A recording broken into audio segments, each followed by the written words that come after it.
Hello, tennis എൽബോനെ കുറിച്ചാണല്ലോ നമ്മൾ discuss ചെയ്തുകൊണ്ടിരിക്കുന്നത്. Tennis elbow എന്ന് പറയുമ്പോൾ കൈമുട്ട് വേദന, കൈയുടെ ഈ തള്ളവിരലുണ്ട്, ഈ പുറം ഭാഗത്തുള്ള ഈ ഭാഗത്ത് വരുന്ന അതികഠിനമായിട്ടുള്ള വേദനയാണ് ടെന്നീസ് എൽബോ എന്ന് പറയുന്നത്.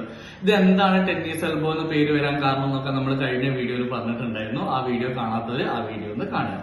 ഓക്കെ, അപ്പം ആ വീഡിയോ കണ്ടപ്പോൾ പലരും എന്നോട് ചോദിച്ചു, ഡോക്ടറെ ഈ ടെന്നീസ് എൽബോക്ക് നമുക്ക് വീട്ടിൽ തന്നെ ചെയ്യാൻ പറ്റുന്ന എന്തെങ്കിലും പൊടിക്കൈ ഉണ്ടോ എന്ന് ചോദിച്ചു, മരുന്നുണ്ടോ എന്നൊക്കെ ചോദിച്ചു.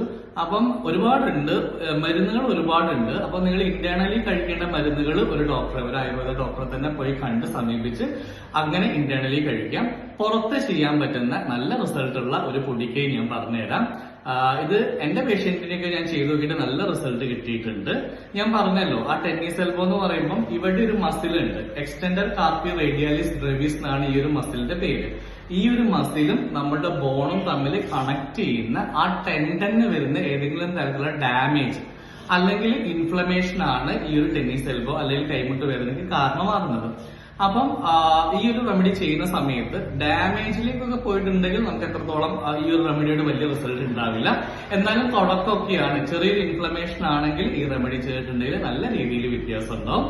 അപ്പോൾ ഒന്ന് ചെയ്ത് നോക്കുക. എന്താന്ന് വെച്ചിട്ടുണ്ടെങ്കിൽ കറുത്തവട്ട് എന്നൊരു ഗുളികയുണ്ട്. നമ്മളിവിടെ ആയുർവേദ ഷോപ്പിലൊക്കെ പോയി ചോദിച്ചിട്ടുണ്ടെങ്കിൽ കറുത്തവട്ട് ഗുളിക എന്ന് വെച്ചിട്ടുണ്ടെങ്കിൽ കിട്ടും. ചില സ്ഥലങ്ങളിൽ അതിന് കറുത്ത മർമാണി എന്നാണ് പറയാ, ചില സ്ഥലങ്ങളിൽ മർമാണി ഗുളിക എന്ന് മാത്രം പറയുന്നത് കേട്ടിട്ടുണ്ട്. എന്ത് തന്നെയായാലും കറുത്തവട്ട്, കറുത്ത മർമാണി അല്ലെങ്കിൽ മർമാണി ഗുളിക, ഈ ഗുളിക വാങ്ങിച്ചിട്ട് ഇത് നല്ല കട്ടിയുള്ള ഒരു ഗുളികയാണ്. ഇത് നന്നായിട്ട് പൊടിക്കുക. പൊടിച്ചിട്ട് അതിന്റെ അകത്തേക്ക് ക്ഷീരബല 101 ആവർത്തി കൂടി ചേർത്തിട്ട് നന്നായിട്ട് മിക്സ് ചെയ്യുക.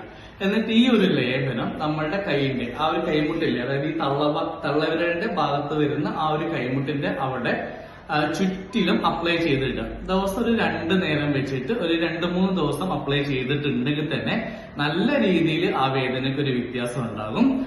അപ്പൊ ഒന്ന് ചെയ്ത് നോക്കുക. എന്നിട്ടും ഈ വേദന മാറുന്നില്ല, ഒരു വ്യത്യാസം വരുന്നില്ലെങ്കിൽ അത് ഇൻഫ്ലമേഷൻ ആയിരിക്കില്ല, ഒരുപക്ഷെ അത് ഡാമേജിലേക്കൊക്കെ നീങ്ങിയിട്ടുണ്ടാകും. അപ്പൊ നിങ്ങൾ എന്തായാലും ഒരു ഡോക്ടറെ തന്നെ കണ്ടിട്ട് ട്രീറ്റ്മെന്റ് എടുക്കുന്നതാണ് നല്ലത്.